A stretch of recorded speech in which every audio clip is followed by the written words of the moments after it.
of victory and the agony of defeat.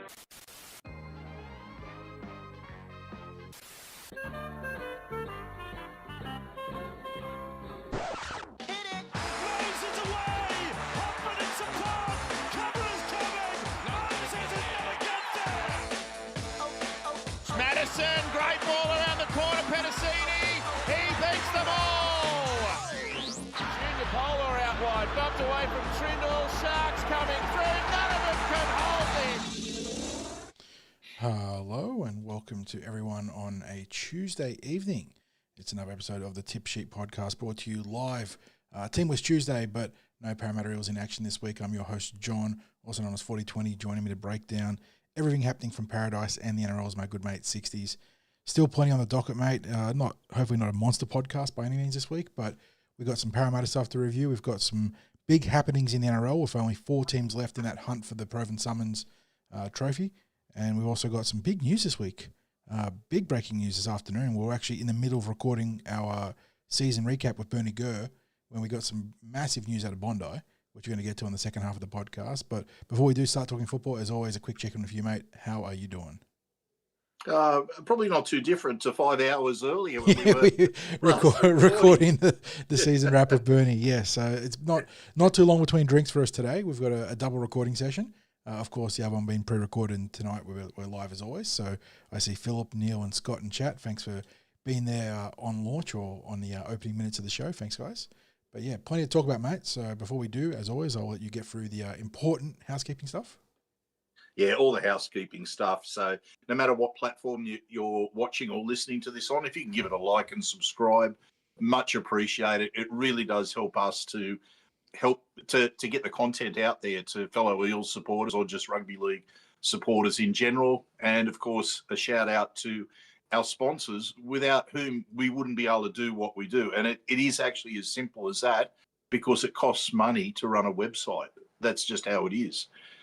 So without our sponsors, there is no Cumberland Throw. Just simple as that. So thanks to Star Partners Real Estate, Auburn, Narellan and Parramatta, and of course the home of the Eels, Parramatta Leagues Club. Don't forget as well, Vikings, which is part of the Parramatta Leagues Club group, has the Dennis Carnahan Rugby League, the musical season review coming up on October, John. October. You got to get there? Yeah, October. We've got it here October 11th, Saturday. So October 11th. Now that gives time for everyone to digest the grand final and what happened there. And Dennis Carnahan that's in Queensland fame. Queensland's everywhere. A great night of musical comedy stylings of Dennis Carnahan. It's the sort of show you can go to where you just put on your footy jersey, kick back and relax. He even puts out oranges at halftime of the show. So you know you're in footy country. And, of course, Viking Sports Club, it's there at Dundas. So plenty of parking there. Great little venue, part of the Paraleagues group. So if you're a member of Paraleagues, you're a member of Vikings, and all of your member benefits apply there. So get along to that. And, John, hit the stinger. News team, assemble!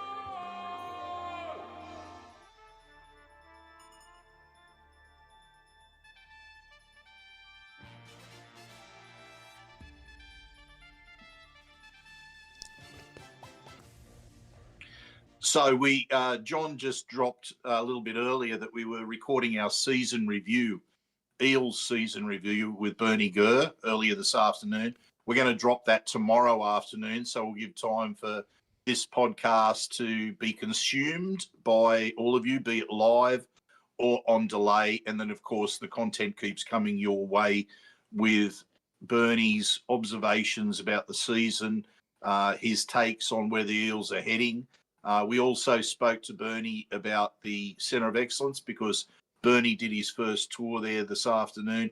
He was part of the initial planning, or securing the site for the centre. So things coming way full back circle when he was CEO. So he now got to see the fruits of some of his early labour with regard to that. And of course, he was really, really impressed with what the Eels have been able to achieve up there, full of praise, of course, for Jim Sarantino's and the Eels administration and staff that have got that completed up there.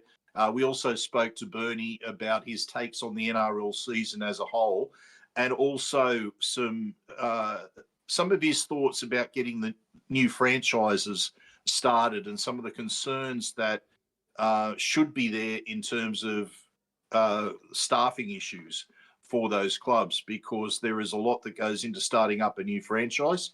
So we had a bit of a chat to him about that, but I'm sure people will enjoy listening to his takes on how the season unfolded, the players that he thought had great years, and also where he thinks the club is heading next season. So don't miss that. It's out tomorrow. Highly recommend it. Just remember the Cumberland Throw, we're Eels and rugby league content 52 weeks a year. We don't stop, be it pre-season, off-season, whatever the case may be, even if the Eels are knocked out early in any year. We're there for you with your content. So stick with us. John, well, let's rip the Band-Aid off, because we do have to talk about a loss last week, and it was the Eels New South Wales Cup loss to the Warriors. You provided a live blog on that. It was a tough one to blog at different times. The Eels were in it for a long way, and I think probably that turning point was the scramble from the Warriors defenders to stop Lorenzo Talataina, who chased through a kick into the in-goal, being able to ground that kick. That was probably the point where the Warriors were able to get away, because they went down the other end of the field and scored, so it was pretty much a 12-point turnaround. Yeah, there. Look, end result was what we expected. We knew the Warriors were heavily favoured coming into this matchup, Craig. Runaway minor premiers. Had accounted for the Eels the two times they met prior this year, although the first time I think the score wasn't reflective of the actual contest. Second time they dispatched a second string, so third string Parramatta team pretty handily over New Zealand. I will credit the boys for fighting really hard in this one, mate. They went down, was it 3 tries early in the first 20 minutes, and managed to fight back with 4-pointers and Newlands, Tungor, and then Joey Lussick just after half-time to really put themselves back in the contest. But like you said, the key moment really was there was 2 scoring sequences, but particularly the Lorenzo Talataina one, where it was a fantastic lead up to it, and then a great kick from Volkman to explicitly Talataina. But the back rower, there was one that got put on the bench, I believe it was. Was it on the bench maybe? Or was it Arima Toeva maybe? I think it was Eddie Arima Toeva. Incredible play, just fantastic defensive play to disrupt Lorenzo's hand as he tried to ground the ball. Completely changed the flow of that comeback. But look, 42-14, they ran away with it in the last 17 minutes with a couple of or 4 tries there. I thought that it was a great contest for the majority of the game, and a lot of young players can hold their heads up high in this one. And a player that really impressed me, and look, the numbers don't really show the impact that he had, because I remember waiting to look for the stats and going, I'm not sure he had a big game statistically, but Ryder Talangi's impact in this game was very pronounced. I thought off the interchange, He brought some real fire and brimstone, some violence and physicality for a prop that's 18 years of age, turning 18 this year, first year SG Ball eligible. He is. There's a lot of other talented players in this team. We've sung the praises of obviously Lorenzo and Josiah Funa-Ayuta, Raz Namva out in the backs up at Twiddle.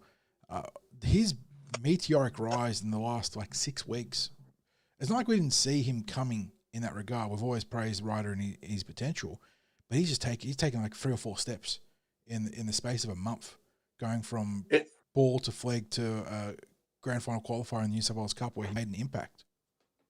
It's almost like that jump up into flag, which pitted him against players who were up to 3 years older than him.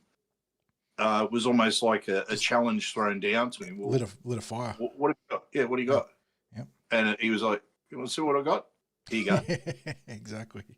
And I really thought that that turning point was probably the game against the Storm. I mean, where he really made a big statement about it. The first game against Melbourne.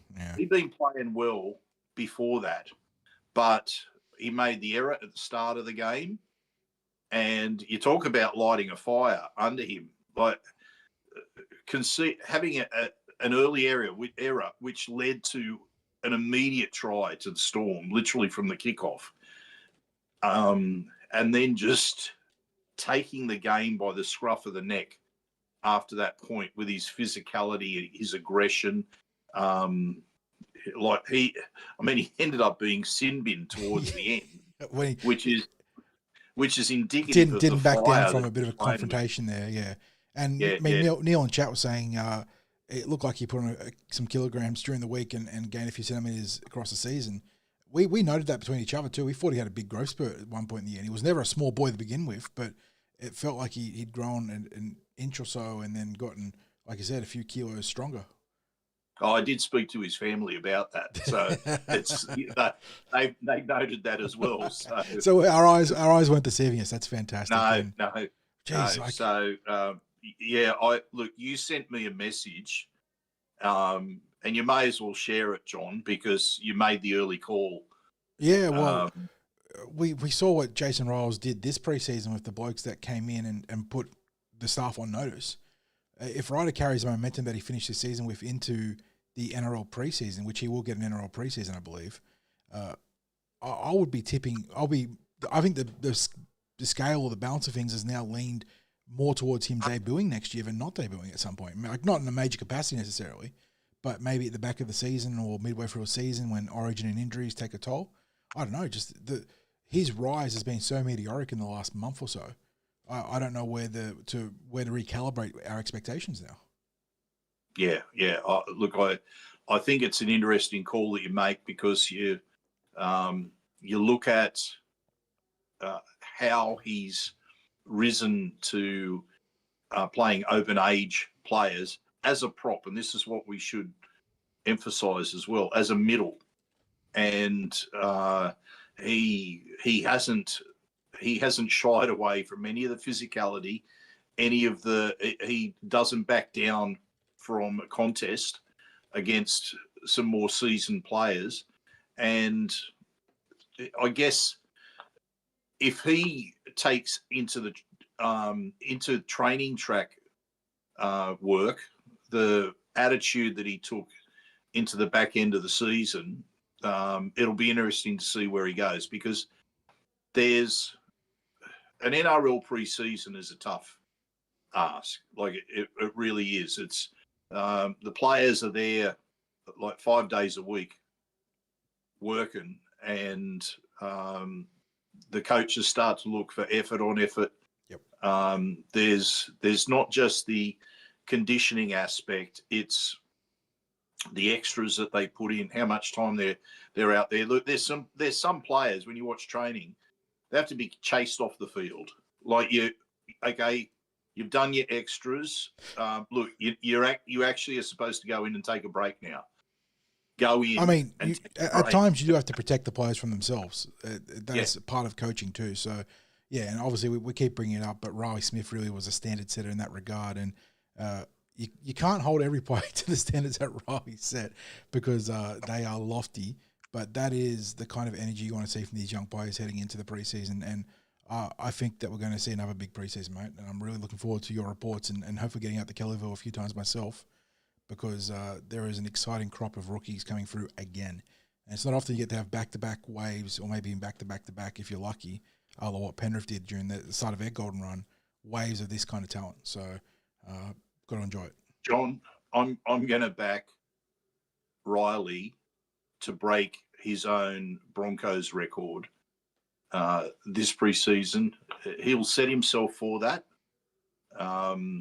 He will be bigger, which will be interesting because he's, I think Riley's about 5 kilos heavier than he was in the preseason. Like by the end of the season, he'd put on 5 kilos. I think he's aiming to put more on leading into the preseason and going through the preseason. So he'll be bigger. I think Jason Riles, as we talked about with Bernie in our podcast review this afternoon,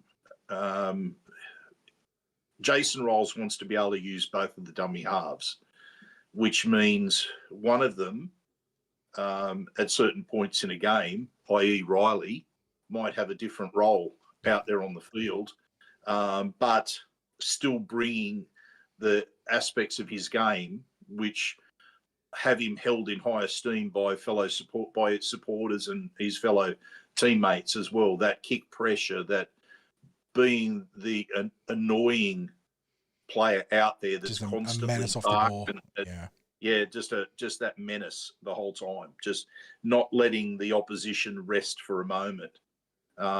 So anyway, we're a little bit off track, but that was your message that you sent to me with during the game about Ryder. That was a very talented Warriors pack that he was taking on, and he did not take a step backwards with or without the ball in attack or defense. So, like I said, numbers don't point towards a very big game, but watching him live on the Bar TV stream, I was super impressed. So, very, very happy with the crop of kids coming through. John, what we should also mention is that Warriors team was boosted by four late inclusions. They brought in some heavy hitters in the final the week before. And look, our young team, they did a good job. I mean, I thought Tyrese Lakini had another good game off the bench as well. Back rolls and get too many opportunities because of the way the game played out. But they can hold their heads up high, mate. That's the big thing, is that scoreboard says they got beaten pretty heavily, but they made that a real battle for a good 3/4 of that game. Yeah, and we should also mention that there was only something like 4 players in that Parramatta team who were part of the top 30. Yeah, that's indicative of first of all, the players were no longer eligible because they've been called up to first grade. The players that had been moved on during the season as well, which had led to players being called up into first grade, injuries. And we even had a couple of players out there who Ron Massey Cup regulars that were involved in their final series at Wenty and playing for the Eels in this New South Wales Cup preliminary final. So anyway, it was the Eels finished top 3. Fantastic campaign, mate. Like when you look at the decisions made to benefit the Eels long term and prioritise the development of these young players as opposed to prioritising winning a reserve grade premiership, the fact that they finished, like you said, top 3, and it's an undisputed top 3 because of the way the top 5 system works. What a successful campaign that is. Credit to Nathan Kalis, to Jason Riles, to all the support staff in the New South Wales Cup for, and I say Riles for the vision as much as anything else, but obviously the coaching and support staff in the Cup doing such a wonderful job. Really good year. Yep, absolutely. And we should also mention, it wasn't as if they got the rub of the green with some of the calls made in that game either. Look, and as good as New Zealand, they are still probably the title favourites. I know that the Dragons pipped them to get into the grand final first, but that is as good a New South Wales Cup as you're going to see that Warriors side, Craig, between the stacked NRL or NRL adjacent talent they have and the good young talent in that team. It's a wonderful squad. But they were rewarded for letting the ball bounce twice off midfield bombs. Unbelievably. Like, you talk about luck going your way. They got two tries by sequence off letting the ball bounce. One with a terrible penalty on Josiah Funaiuta, which I don't want to talk about. But, yeah, some ordinary officiating and some good luck there for the Warriors, who I think will probably go on to win it. Yes, yeah, absolutely. Okay, John, next this week, I think it was last night. The Eels, last night, yep. Yeah, the Eels had their award night for the NRLW, and I think we did pretty well with our predictions. Yeah, we didn't across both the NRLW and the Harvey Norman. Didn't quite nail everyone, but I think in broad strokes we got the vast majority of the award winners. So yeah, I think the only thing that we might have missed out on was we felt that Ruben Cherrington might have featured in one of the awards, but basically everyone that we mentioned, apart from Ruben, and the other one that we missed out on, and I'm going to put an asterisk on this, is that because they only gave out 2 awards in HNWP last year, they added a coach's award alongside they added player's player as well as the coach's award and the player of the year in the HNWP. So we're 1 award recipient short in that grade, which is yes, what we got wrong there. Yeah. So just running through the awards, I think this is one that we predicted was Abby Church with the Blue and Gold Army Award. We figured this is going to be something that where she's very popular, would be recognised by the fans there. We didn't give a tip with the community award because we didn't know enough about the work that was going on in the community, and I mean that's a shame in itself to not know some of the good work that goes on. But it was Elsie Albert that picked that up. Oh, and also congratulations to Elsie too. Did you see the news? Yes, Australian residency. Yes, got Australian residency. So congratulations, Elsie. That's huge. Doesn't have to. She sort of mentioned it in the socials. Doesn't have to renew a visa, whatever that was, 12 months or 24 months. So that's a huge quality of life gain for her there. Yes. So, and this is where we missed one of the awards in our predictions, which was the coaches. No, it was it the players' player? That I believe it was players' player that we didn't have. Yes. HNWP Coaches Award, Players' Player Award, and Player of the Year Award this season. Yeah. So we thought there were only 2 awards, but there were 3, and we named Ella Carlisle and Jessica Kennedy as the recipients. And as it turned out, Ella got the Players' Player, and Jessica got the Player of the Year, and Josie Lanaz received the Coaches Award there. So no surprises with that. Now back to the NRLW. I think we nailed this one, the Rookie of the Year, Martha Mattielli. Yeah, we said that, assuming that the Eels ignore that rugby league caveat that the NRL has instituted for both the male and female awards this year, that Mattielli would be the front runner there, ahead of a very good class of rookies. Yes, and she also got the Players' Player Award. That's a big one. Like we didn't tip Players' Player for Martha. I think we actually had her as a smoky for the overall, but that's a huge nod towards a player that's jumped codes and jumped countries to come here and take out both the rookie and the Players' Player gong. So well done to Martha. Yes, the Coaches Award went to Chloe Jackson, and the Player of the Year award to Abby Church. Yeah, and we had Ruben as our Player of the Year there, I believe. Yes, and but I think we said strong contention from Abby. Yeah, and I think like I said, Martha is my outside smoky for Player of the Year. But look, Abby finished the season absolutely on fire. Is clearly held in a sort of similar rarefied air that Mitchell Moses is in the male side of things. I think the club's release on this sort of spoke to that as well. She is the leader of that team, isn't she? And has gone to another level in her career. The incumbent New South Wales fullback. She's in such form that she'll probably challenge for Australian honours this year, I hope again. And yeah, great on her, or well done on her to take out the major gong. Yeah, and when you start talking about someone who is a fullback in the New South Wales Origin team, you start to talk about a player being elite. Yeah. So she's hit that elite category, and I guess with the Eels team as a whole, we're seeing them continue on their development journey, I think both as individuals and as a team. And I think possibly there will be an addition or two to the roster to get the team development right.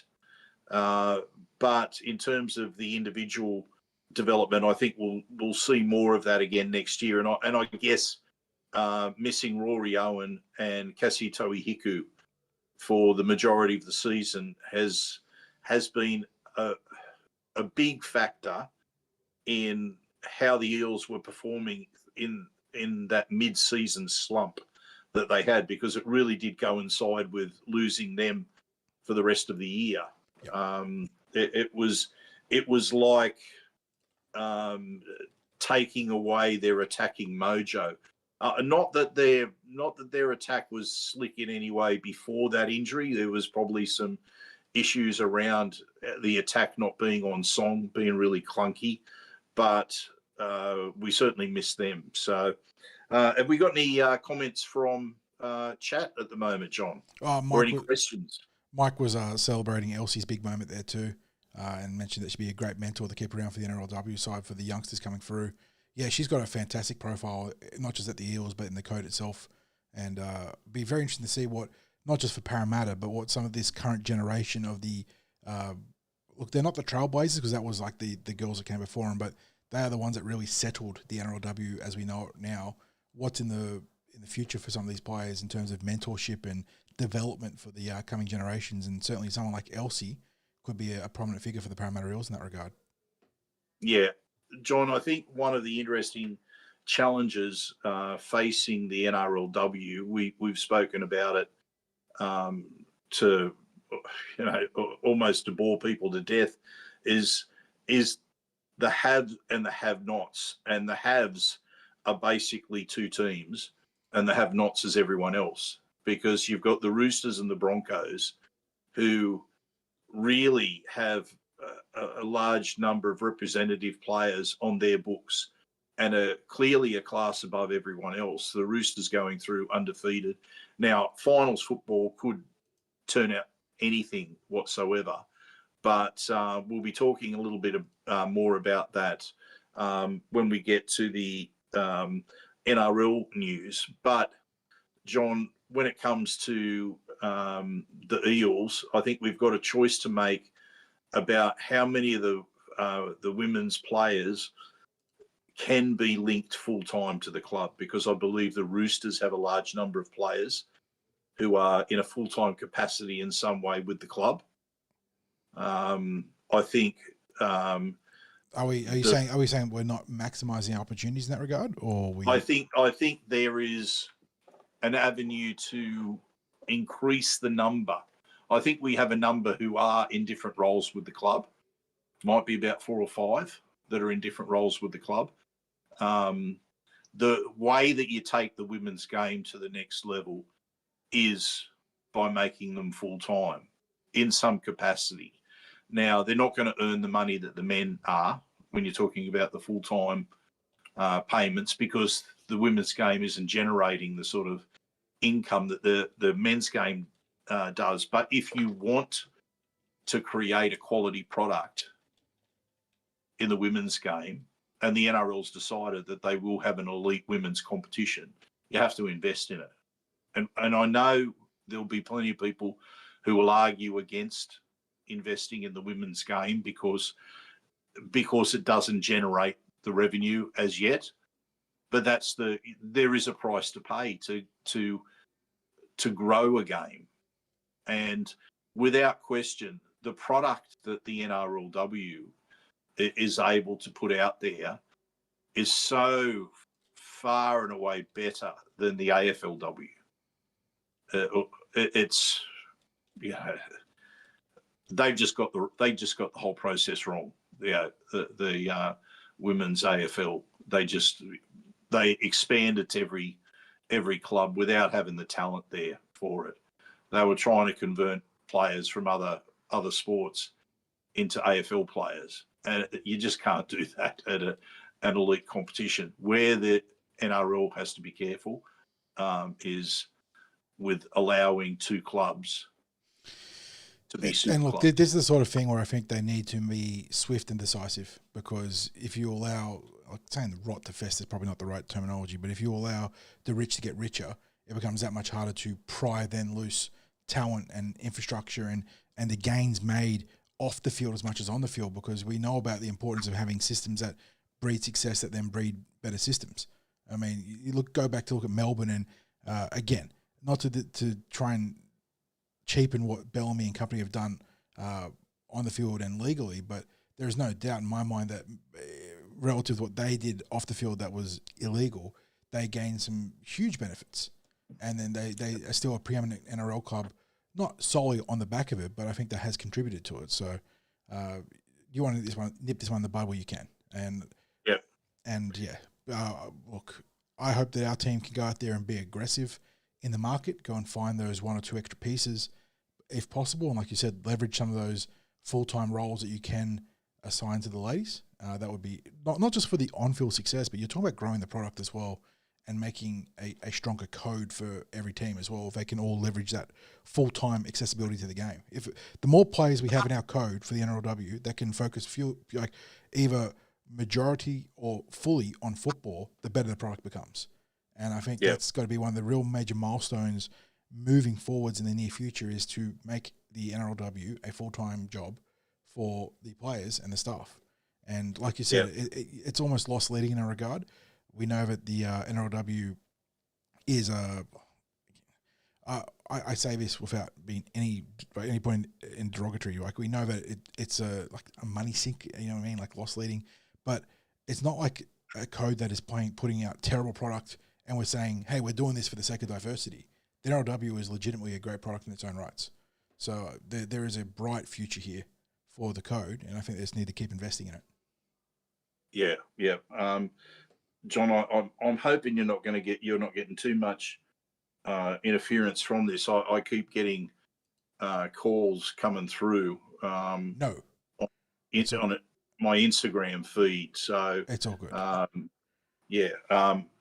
Okay. So, John, the I guess just to wrap up the NRLW, first of all, I'm pretty sure we will have a couple of very good signing announcements that the Eels will make very soon.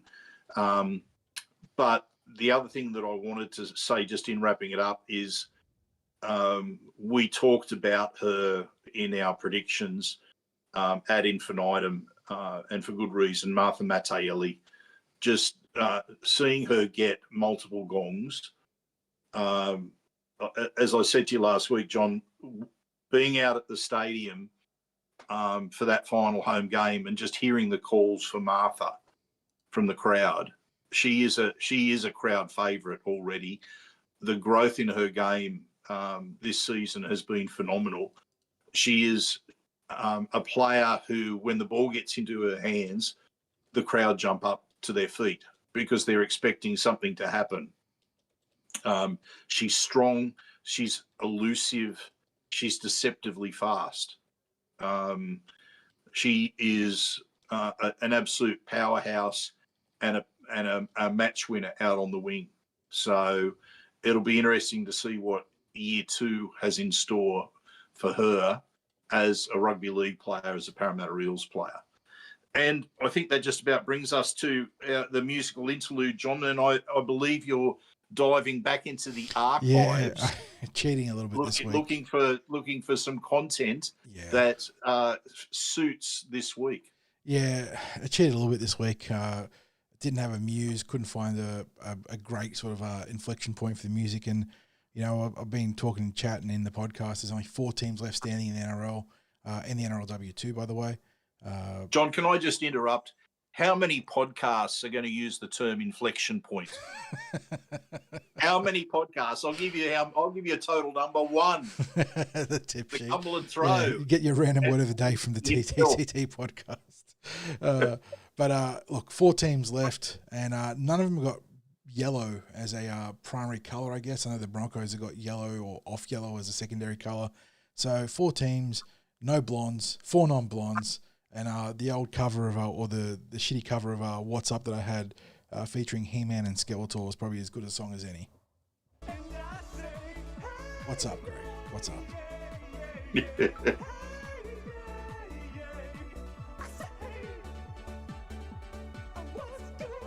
of internet deep lore there, one of the older memes.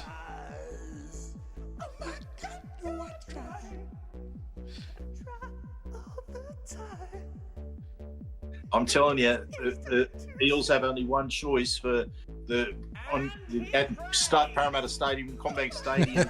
The worst DJ list of all time. Wait for Skeletor. Revolution, or the Royals Evolution, is coming.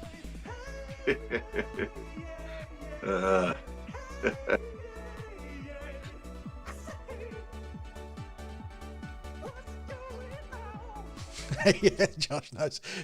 On the text, there's a bit of instant messaging happening in the video clip of this particular song, and on the terminal, "Hey stud, lol, JK." Yes, Josh all over it. Good stuff, mate. Okay, well, let's get into the NRL news. And surprisingly, there's nothing about players going to court. Hooray! It's a Hooray. one day since our last incident sort of changed the sign, guys. Yeah.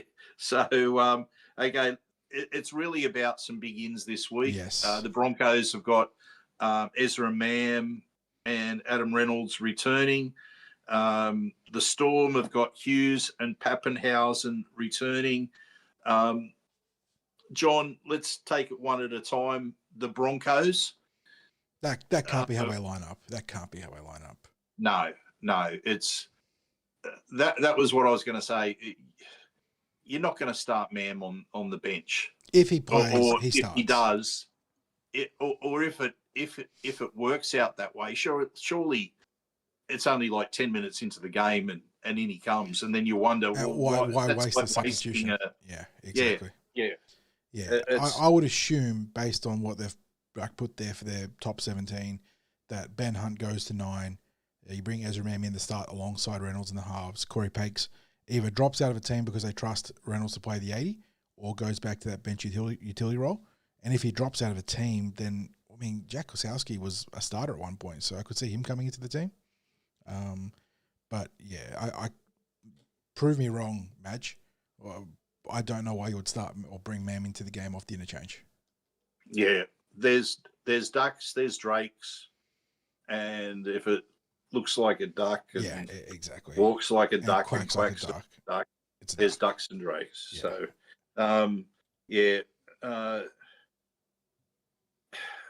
I didn't realise until I was watching Fox League tonight that the Broncos are on a 19-year drought.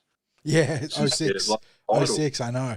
Yeah, a lot gets made about Parramatta's like long-standing drought in the NRL, but there are some big teams, including the Broncos, that have not won in a long time, and they sort of get to fly in our shadow, I guess, because of the 40-year drought for Parramatta, or the looming 40-year drought.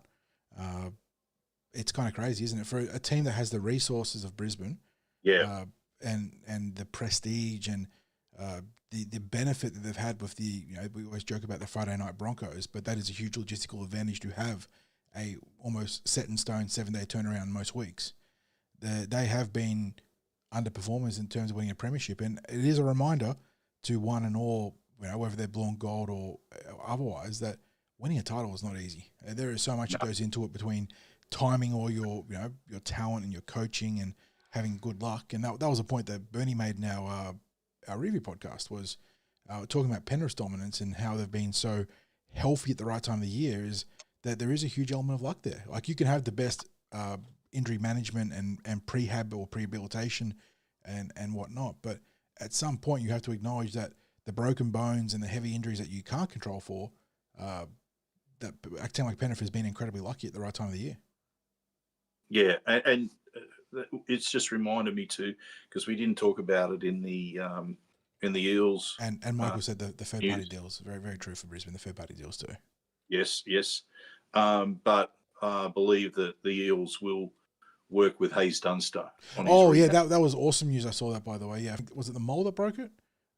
Shout out to Molly if that was the case. That despite not having a contract with the club, the Eels are going to back Hayes through the full rehabilitation process, and that's I don't say it costs the club nothing, but I think in the grand scheme of football operations, it's a drop in the bucket, and it's a small thing that goes a long way, I think, for a bloke that's been with the club for such a long time.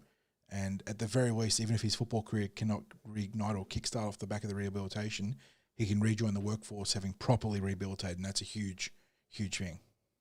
Yeah, and if he gets to do some of that rehab alongside his old teammates, that's going to go a long way towards the mental scars of a really tough injury as well. So I hope that he gets to do that alongside other Eels players that are doing rehab at different times during the pre-season or the season itself.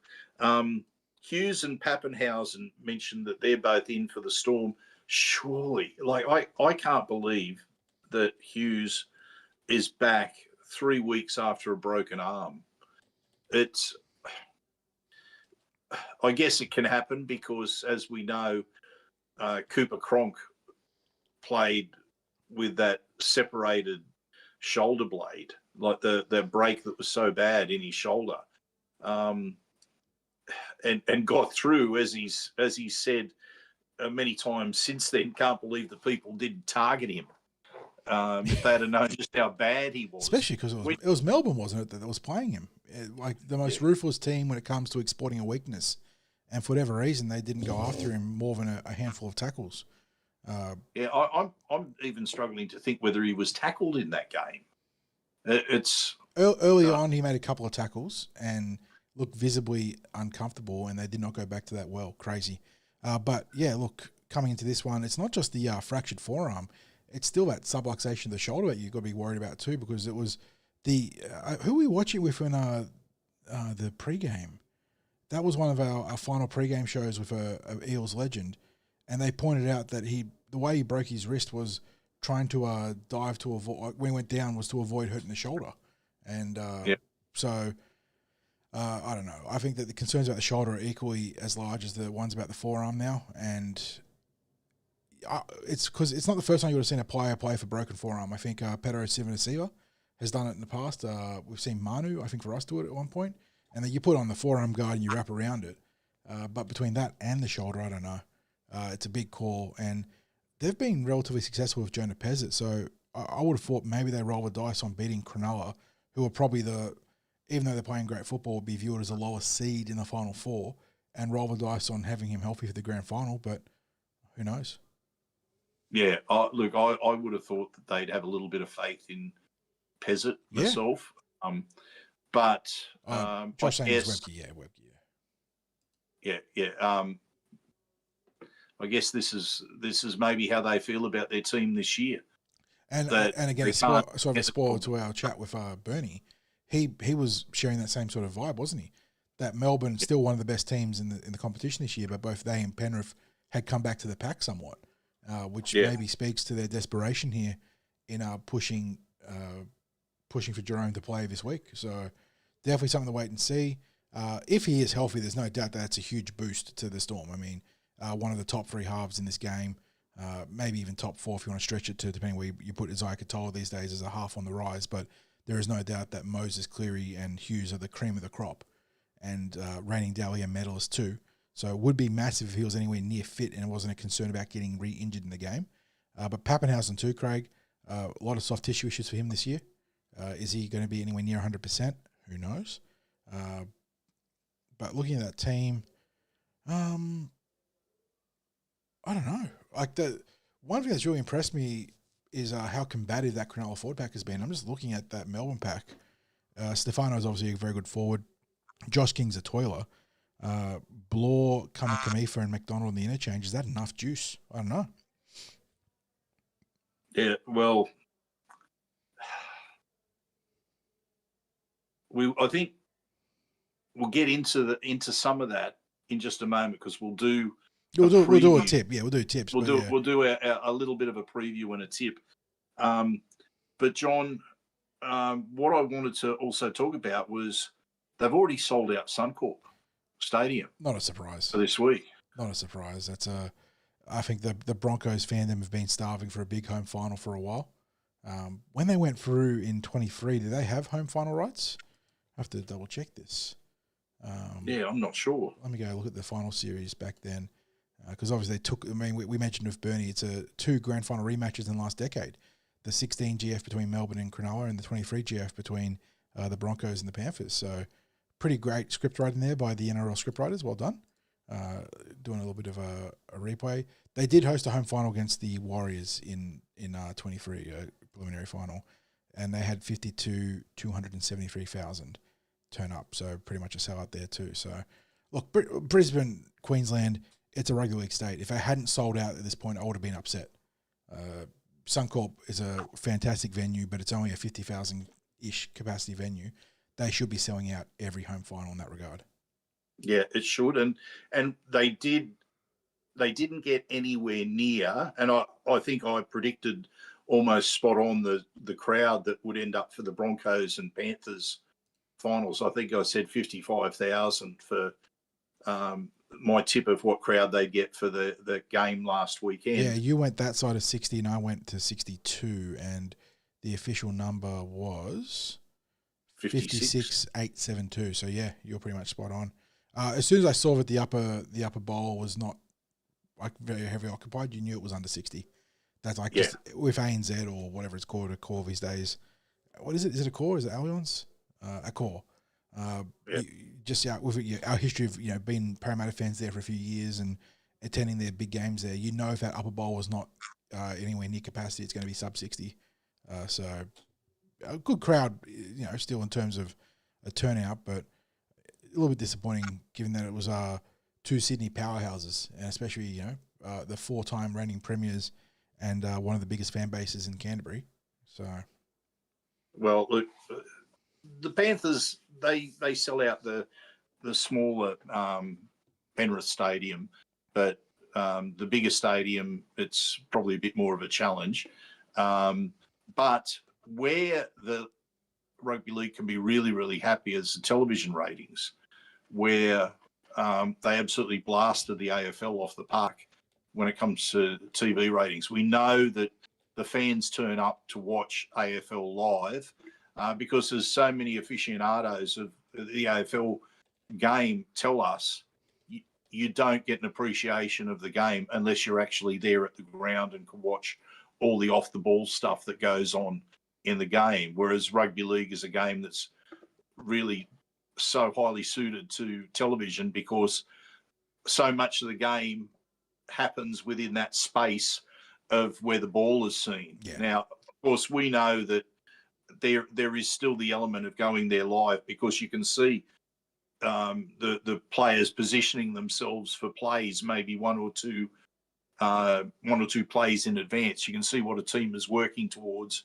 on a certain part of the field. So it doesn't always come across that way, but certainly the rugby league, they've got a lot of ammunition when it comes to TV ratings to be pushing for a greater share of the pay TV revenue than what they're getting. I know they've got a very good deal anyway, but this is not the first time that they've convincingly beaten AFL when it comes to TV ratings. And we know the AFL will rate well next week for their grand final. But in terms of getting finals football, where there was a marked advantage for the NRL with how many watched compared to the AFL, and it was their preliminary final, the two preliminary finals matches. Yeah. So they were deeper into their season of interest, their postseason big games than what the NRL are. So that's a really significant point, I think, for rugby league.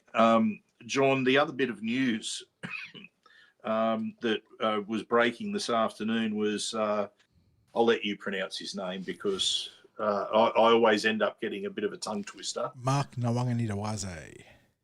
That's the one. That's the one. Now, just before you get on with his news, he's another example of you don't get a true appreciation of how good he is unless you're actually watching the game live. Yeah. When you watch him live in person, first of all, again, you get a better appreciation of his physicality, like just his size and his athletic imposition on his opposites, and the skill that he possesses. But John, that's massive news that he's returning to rugby union after next year. Devastating blow for, obviously, especially the Sydney Roosters, but also for rugby league, given how much Mark has lit up the code and being such a phenom on that right wing for the Tricolours. I thought he would have been a shoe-in for the Ashes tour. I would say that complicates his selection priority now. I wouldn't be surprised if the Aussie team or the Aussie selectors sort of overlook him. You need some degree of loyalty, I suppose, to the code. What's of note here is that I believe the ARU are waiving, I think it's the Giddo rule, Matt Giddo, who used to play for the Brumbies, that sort of instituted a mandate that you need to play domestically to be eligible for Australia, play within the Super or the confines of the Super Rugby competition. I believe that's been waived for Mark, and he can play international or overseas club rugby where there is more lucrative contracts. So even as much as we joke about the Roosters having that sort of unlimited cap space, there would be limits compared to some of those contracts that they can dish out in France and Japan and other countries with their domestic codes there in Union. It's a big loss, mate. And he, like you said, he's such a phenomenal player, so fun to watch. He's in that same sort of rarefied air for mine as the Hammer, Hammer's Tapiai Fido, who is just so fun to watch. Both those players, they just do things that make you enjoy the game, and losing him will suck. And for the Roosters, it really opens up a big issue for them, because end of 26, Daniel Tupou, is he 35, 36? Surely he's going to edge towards retirement end of next year, and whatever feats or try-scoring feats he ends up concluding next season and overtaking Ken Irvine in his own right after Alex Johnston. They're going to need to replace him and Mark Nawaqanitawase provisionally, as well as Teddy also sort of rounding towards another step closer to hanging up the boots as well. So a huge potential sort of era of transition in the back three for the Roosters. Yes, yeah, it's going to be an interesting time ahead for them. But yeah, I am even as a Parramatta supporter, I'm disappointed that he's leaving the code, because some of what he did on the field this year was phenomenal.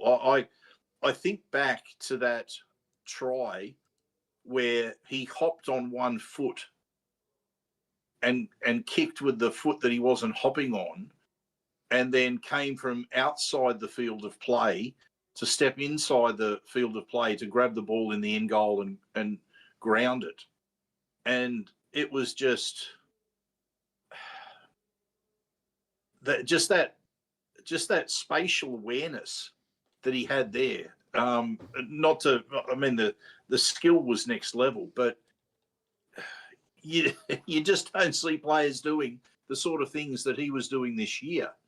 And I think even the weekend before, where he scored a try, and I just thought, no, they've got him covered here. Yeah.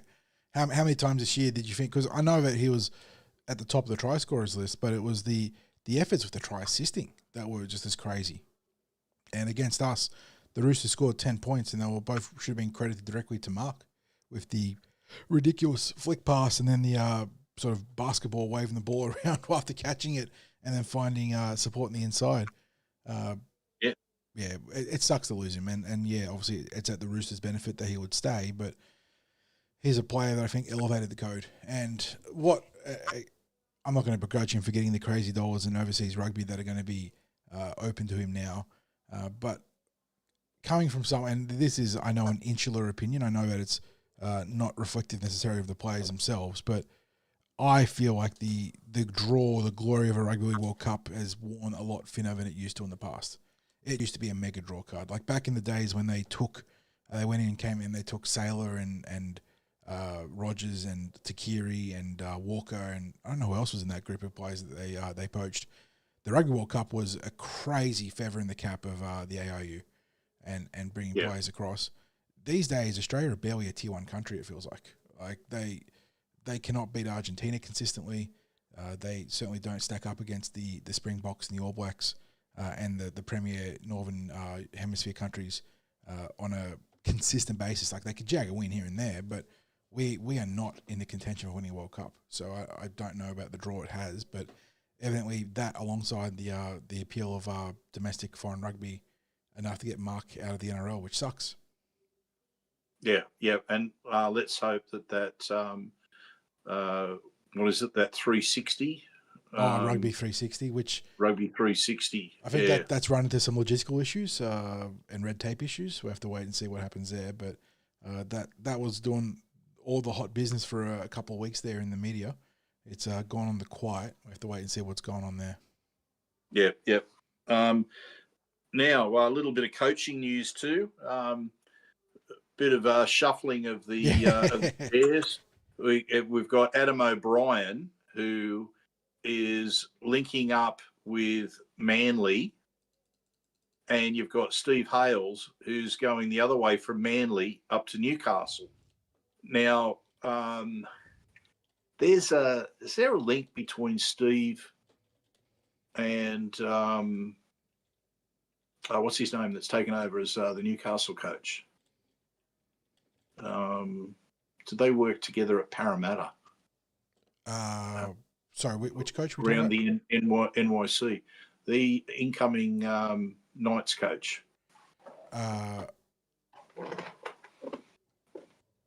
Justin Holbrook, did he? Because he was Justin here. Holbrook was 2014. Holbrook was the NYC coach. Holbrook was 2014 for us, right? He was the Ryan Madison, the group, I believe. Yeah. And then so Stephen, there might be a link there. Yeah, you're right, because I think Steve Howes was the successor, and that was because he was in the systems already. Would not be surprised. Yeah. Was Steve Hales like an SG ball coach or something like that? Yeah, he might have been. Hang on, let me see if I don't think we got records that far back. Let me have a quick gander. We do have 20. Bear with us, people, as we think aloud and double check records aloud, because I that would explain the link between Hales and Holdsworth. It's got to be. There's got to have been a link there at Parramatta. So Mark Marnie was the coach then. What about Harold Matthews? Or maybe he might have been part of the peripheral, like an assistant, or because Steve definitely had, because he had the background as a teacher at Westfield Sports High, correct, where a lot of the players were. So I'm guessing, without digging too far deep into Steve's coaching record at Parramatta, because he was he'd been both a NYC coach and New South Wales Cup coach during his time at Parramatta before he linked with Manly. Yeah, I reckon they've somehow worked together somewhere along the track. That would be my first. The more surprising of those two moves is Adam O'Brien taking on an assistant role almost immediately at Manly, which I don't know. He's obviously a bloke that would have aspirations to be a head coach again. Got to think. Well, maybe not, John. And this was something that we spoke about with Bernie after we recorded the podcast. Was we had a bit of a chat about the this sort of coaching moves that are going on, and whether clubs take on coaches who have aspirations for the top job themselves, or whether they are professional assistant coaches. And I just wonder whether Adam O'Brien might feel that he's better served as a professional assistant coach rather than a head coach, because he's had the crack at the head coach. You just sense there were times there where he just didn't enjoy it. And it's for him to jump straight back in, he's either felt that he's had to do it, like grab the chance while it's there to jump straight into another role if it's offered to him, or he enjoys that assistant role so much that he might not have jumped straight back into a head coaching role, but when that opportunity to be an assistant coach came along, he didn't hesitate. And you'd have to say this has happened so quickly that he's almost jumped at the chance to get straight back into the saddle. Well, maybe not the main saddle, but side saddle, whatever term you want to use for it. Okay, let's quickly give our takes on last week's finals matches. John, to me, it didn't play out any differently to what I expected it to. We knew that Canberra were going to do it tough mentally, emotionally against drained, the Sharks. Yeah, it was just going to be a big ask, and really, you'd have to call it a capitulation last week. That level of loss, and then the well, if you're calling that a capitulation, yeah. Well, I said last week I expected the Panthers to absolutely thrash the Bulldogs, and do you know what? I think the Bulldogs were lucky because I think Penrith took a rare game where they put the cue on them. the rack. Yeah, They definitely clocked out. And in saying that, I think the Dogs really maybe gave the Broncos some food for thought with how they went after that left edge of Penrith, where I think Blaze, Blaze had a fantastic game with the ball in hand and being involved in that attack. Defensively, not just he, but that left edge really struggled. I think he down for 10 missed tackles? Yeah, 10 missed tackles. Cleary missed 6 tackles. Casey McLean, 3 missed tackles too, and he's a bit nicked up as well, I think. So, and the other big one there is the injury to Liam Martin, who had his shoulder absolutely crushed in a big tackle. Although I think he insisted he was fine. It was just the wind getting knocked out of him, which I find hard to believe. But okay. That'll be the one thing for Penrith to be concerned about, is that they put the cue on the rack and then that left edge really got attacked. And I do want to give a shout out to Jacob Preston, who was pretty much the lone shining light for the Dogs, a player that we've obviously praised plenty of times on the podcast. He was almost a one-man army against the Panthers in this game. And he did a lot of great work against that edge. But across those two games, mate, obviously Ethan Strange being out was a huge miss for the Raiders. They had to make a panicked reshuffle. They put Simi Sasangi in at 5'8". I saw some social stuff about them applying for dispensation to play Ethan Sanders, but either they didn't get it or they went with Sasangi as their 5'8" instead, which would not be a great vote of confidence for Sanders there, as well as the rumours linking the Raiders to a loan deal for Jonah Pezzett, which would be really awkward for Ethan. But yeah, they were taxed from that loss against the Broncos, weren't they? Cronulla, we talked about the importance of timing a run for the Parramatta Eels in terms of how they finished the season. Cronulla, the other team that have really timed their run to perfection, haven't they? They've just come good and better. And for years we've been saying to the Cronulla Sharks, you want to be taken seriously, show us. They've been flat track bullies. They've been bundled out in the finals in embarrassing fashion year on year. They deserve their dues this year, mate. They've shown us. They've played some tough football. Nico Hines had his best high-stakes game of his career. I will say that a lot of what the great stuff that Nico did, and it's not to undermine what Nico did, but it was his combination with Trindle. They did some wonderful things together. And I think that's probably the strength of the Sharks, is when they can get those two on the same page. But yeah, unfortunately for the Raiders, I know a lot of people were surprised that they were bundled out in straight sets.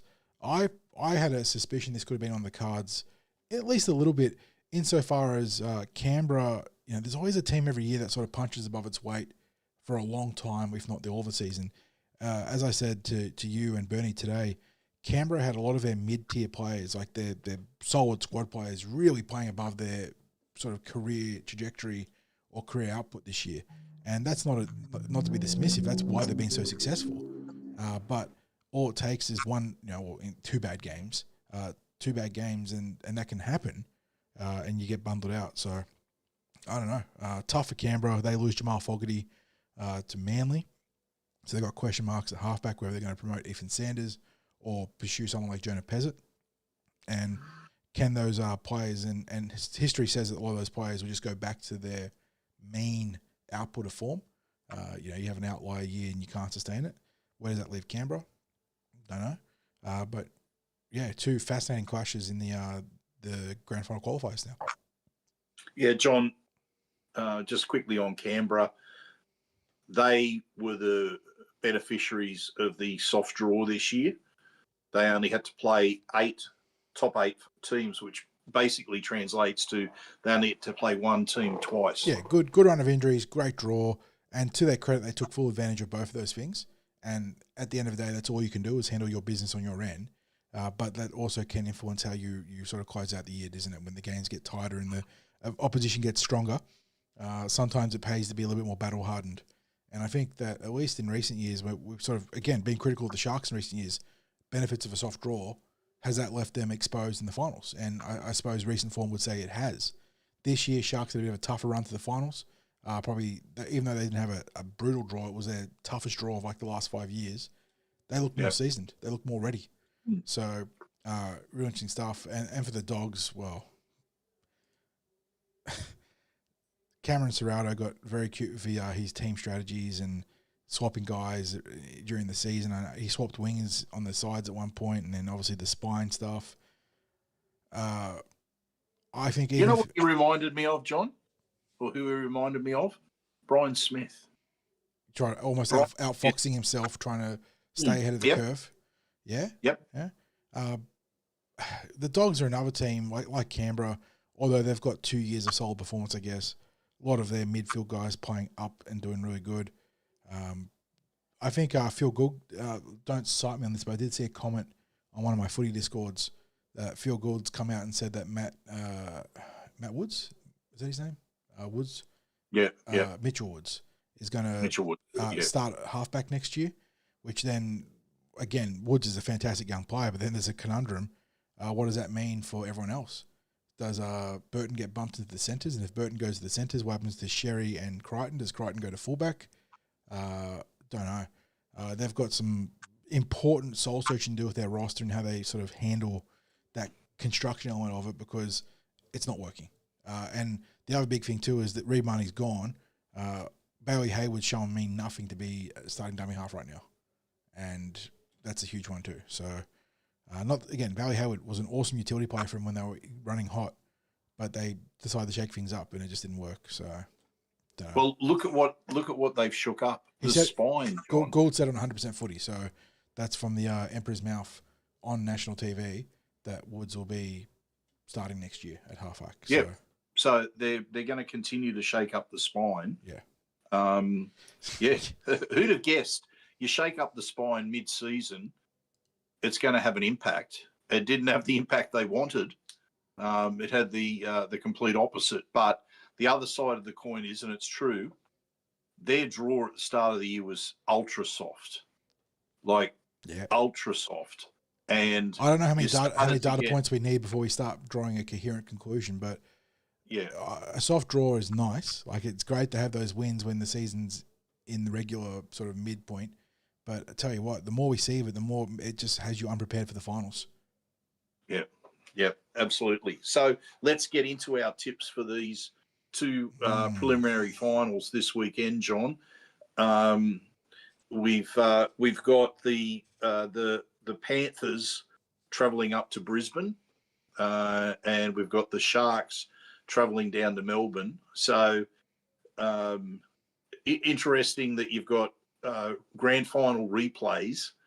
You've also got in the Sharks and Panthers a couple of clubs who came in the same year in 1967. So one club's won infinitely more premierships than the other. So how do you see these two games playing out? Which is the first one? We open up on Friday in Melbourne. Yep. Okay. So can the Sharks get the job done against Melbourne?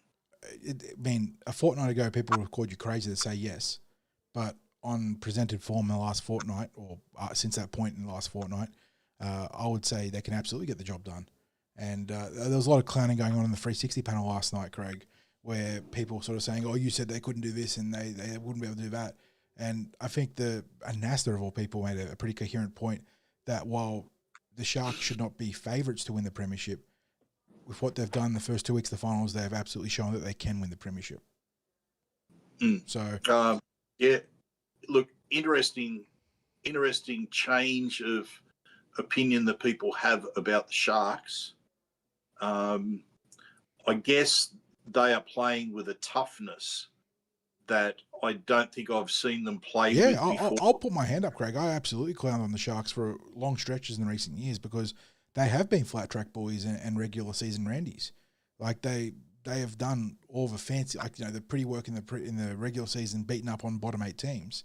This is the first time under Craig Fitzgibbon that they've really shown some steel when it counts, and they deserve to be considered a legit contender now. And it's not just because they're in the Final Four; it's because of what they're doing on the field, playing really good football. I'm not super sold on last week. I'm going to be the negative Nancy here, John. I'm not super sold on last week in beating the Raiders. The Raiders were awful last week. I know people were praising him for it, but what would give credence to your thought there was the Billy Burns try, Craig. That does not get scored in finals football. No. That was terrible. And look, Ricky Stewart, and I don't know what you made of this, he really didn't want to talk in the press conference. And I think that was as much about his own team and how he felt about their performance than anything else. He just didn't want to get into discussing. Well, we talk about how rare these opportunities can be. Canberra had everything lined up this year, didn't they? And obviously the even strange sickness didn't help on the day, but in the big picture, they had. Hey, look, that happens. You've got a player out. Yeah. They, apart from that, they were sitting not too bad in terms of injury. I mean, they had Xavier Savage, Tamale and Savage swap places with the injury on the injury list, and that's been their major issue this year. But yeah, losing Savage on the game day, well, Eels can certainly relate to that. What happened to Michael Jennings with us ahead of South Sydney? You sort of got to roll with those punches, don't you? And the thing is that they had that. I've used this word before, so you don't have to shout it out. But it was like the perfect confluence of things to win a premiership. Like you need so many factors go your way. It lined up for Canberra this year, and it fell apart when it all counted. And you can see that's why Ricky was probably pretty visibly distressed. He knew that an opportunity like this only comes around every so often. And he's in his 12th year, John. Yeah. He's in his 12th year as Raiders coach. He's got another 4 to go. I don't think there's anyone who's done 12 full seasons at a club without winning a premiership. That sort of tenure without a premiership, And he could easily go 16 years, and that'll be a remarkable thing. And I've got a column going at the moment, and I'm making mention of that in the column. But that between all those factors in their own park that they were controlling, and the fact that it's the weakest field of finalists during Penrith's entire reign, between Penrith themselves and then the rest of the field, where like obviously the Broncos and the Storm and Cronulla are still very good teams, but you take a lot of the teams in the last 5 years, the ones at the peak of their powers in their respective final series as better contenders. So it was a huge missed opportunity. Yep, absolutely. So, John, because I really thought that was a shocking performance from the Raiders last week, I'm thinking the Sharks won't quite have the ammunition to get it done against the Storm in Melbourne. Now, off a bye. Melbourne off a bye, man. That's so hard to tip against. Yeah. And look, Melbourne are not the team that they have been in the past. They have not functioned as they might normally have in any given year. There's been no because there's been injuries around the spine. I reckon you could probably count maybe on one hand how many games that those big 4 spine players have played together this year. It seems like one of them's always out for some reason. So, and I'm throwing that out there, count on one hand. But and I mean, it might be that there were 10 games. It just doesn't seem like it. So I think there is no more perfect opportunity for them to maybe strike the form that they need to strike this in a home preliminary final this week. There's just enough doubt in the media to get Craig Bellamy right in the zone, it feels like. He's going to be in his element. I thought that their game plan in the first week of the finals wasn't exemplary in utilising their best assets. They probably struggled to find Xavier Coates and Qatar as much as they would have liked. Yeah.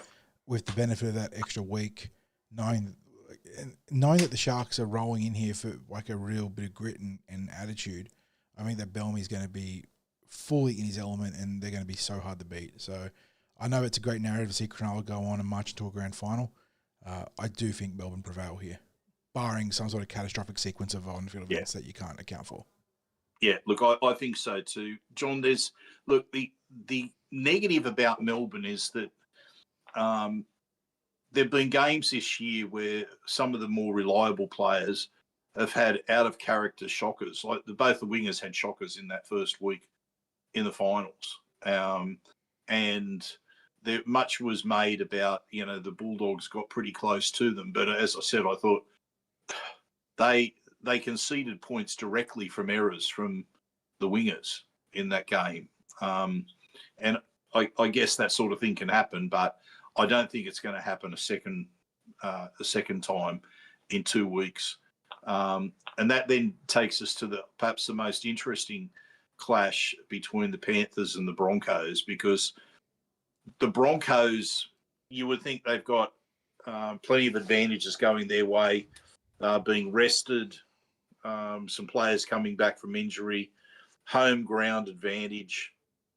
But then you look at the Panthers and you just go, damn, like you assholes are going to win another premiership. That's the reason why I'm tipping the Broncos here, Craig, is that if Penrith aren't stopped in this game, then I think they've got 5 in the bag.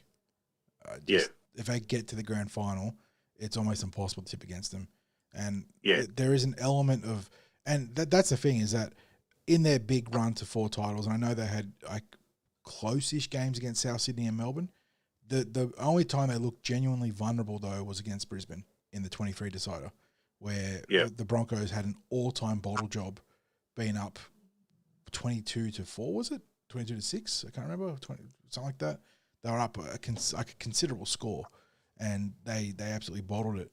And I do hope that the factors of it being a home, like you said, a home stadium in front of a packed crowd, with all those players coming back into the fold, of Reece Walsh playing some of the most electric football you're going to see of a player this year, that's enough for him to get ahead and stay ahead, because you can't leave the door ajar for Penrith. They will find a way. And well, they learnt the hard way, haven't they? So you'd like to think lesson learnt, and it might sound like we're urging the Broncos to an extent. I feel like I almost am, because I'm no fan of the Broncos, but I think I can live with them winning their first premiership for 19 years than our near neighbours getting 5 in a row.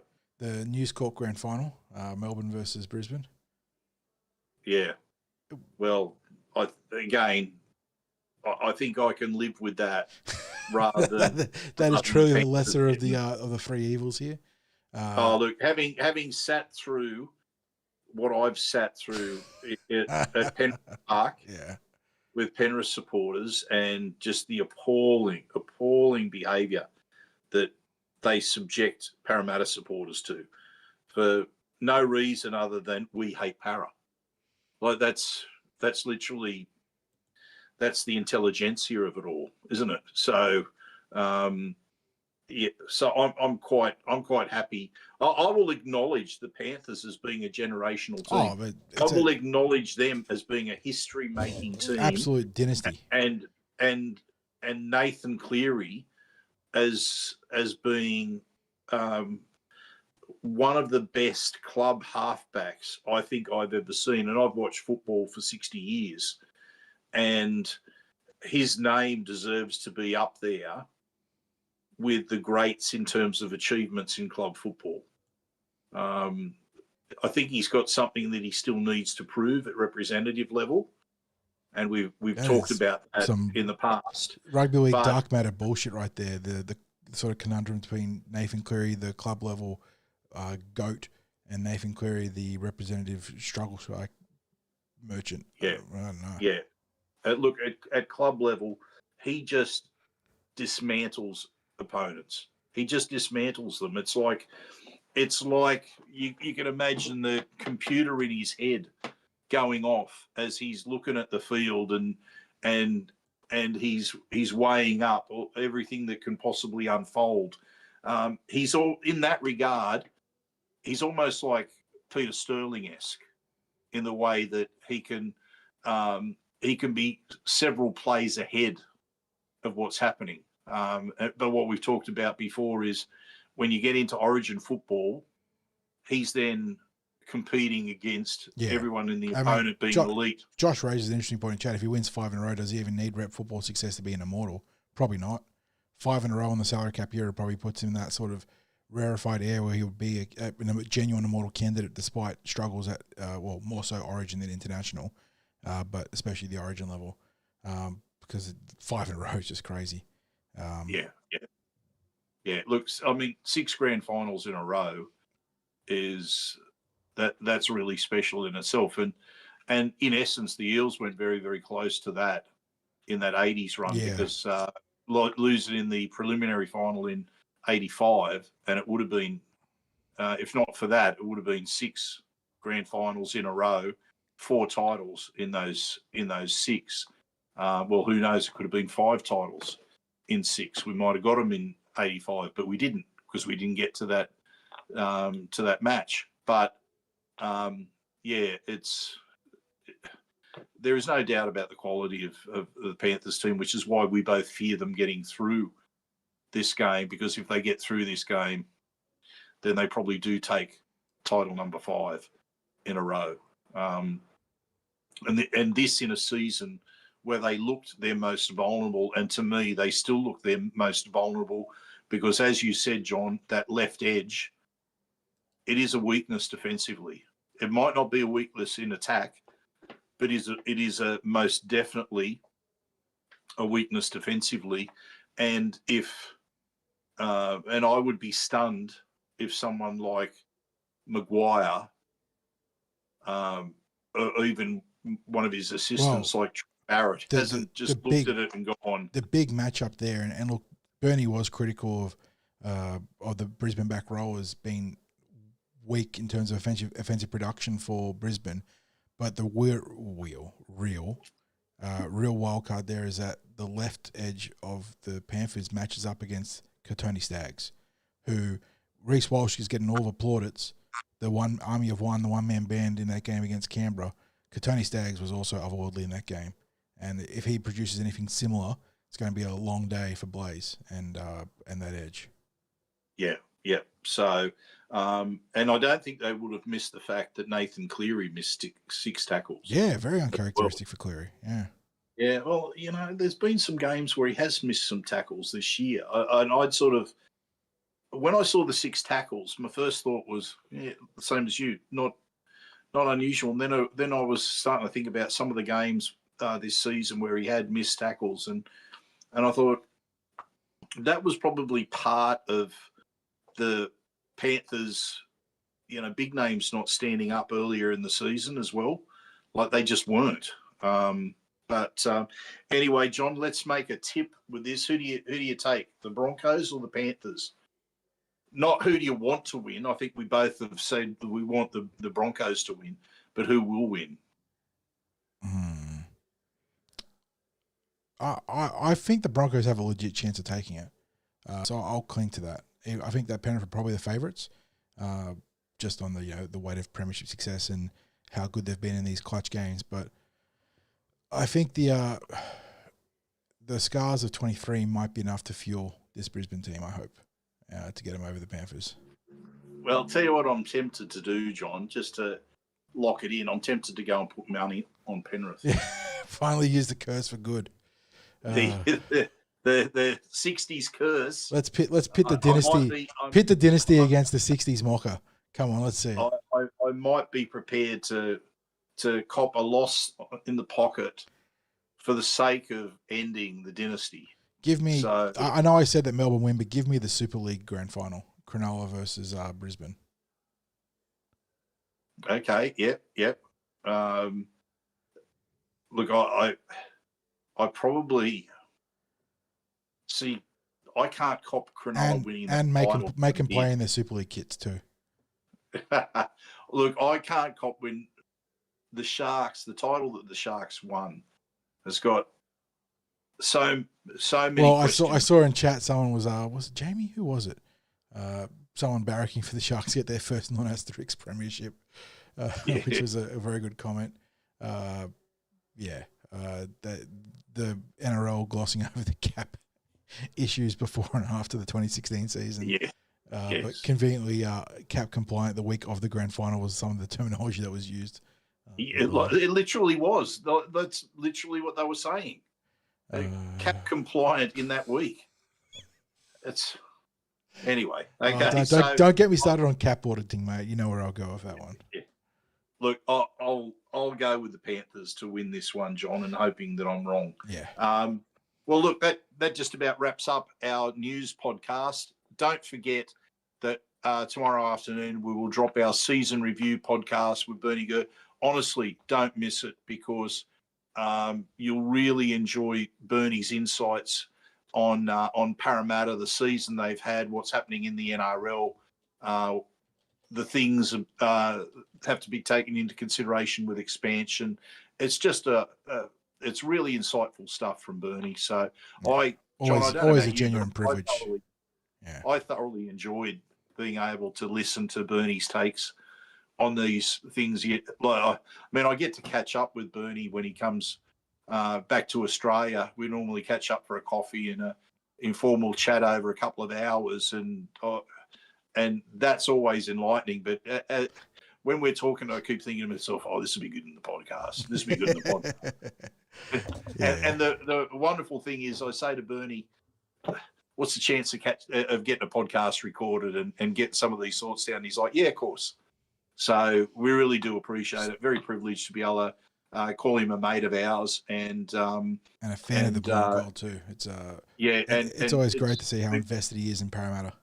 Oh, look, when he's using the terms "we" and "us," talking about Para, I can assure you that when he's sitting down just having a cup of coffee and chatting, it's the same thing. He says "we" and "us" when talking about Parramatta.